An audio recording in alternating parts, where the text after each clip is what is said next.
He had everything, but he was lost. And it was only when he decided to turn back that life truly began. Do you know someone like that? Perhaps a friend who had everything, accomplished everything, but was still empty inside. Or maybe you're going through the same thing. Let me tell you a story. There was a man named Rafael who had everything. Before he turned 30, he landed his dream job. At 28, he bought a luxury car.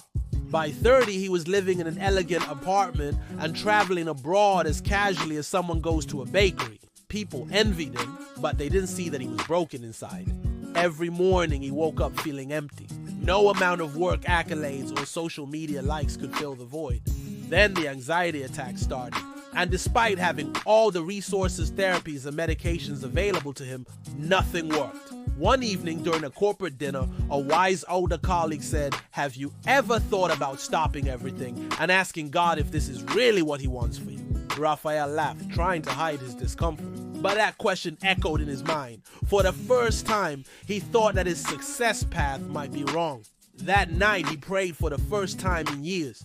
He wasn't eloquent. He didn't have faith, but he was sincere. "God, if you still speak to people like me, show me the right way.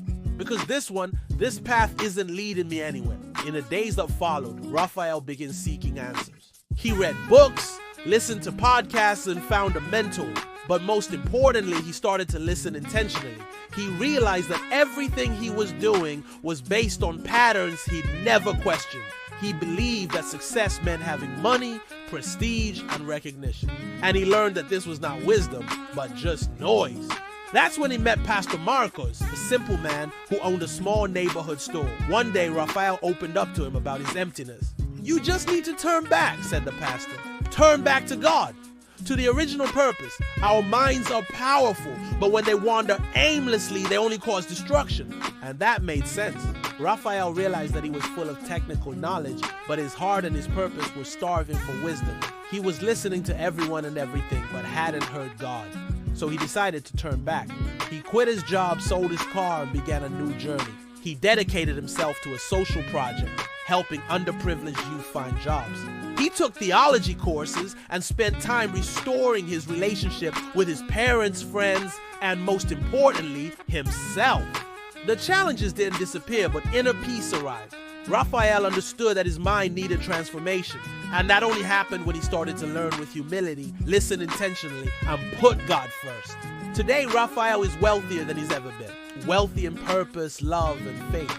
He always ends his talks with the same phrase: "If you're on the wrong path, have the courage to turn back. God is still waiting for you at the return." And may that be a reminder to us all that sometimes we have to stop, listen, and be willing to change direction. If this story spoke to you, don't leave without liking, following the channel, and sharing it with someone who needs to hear this.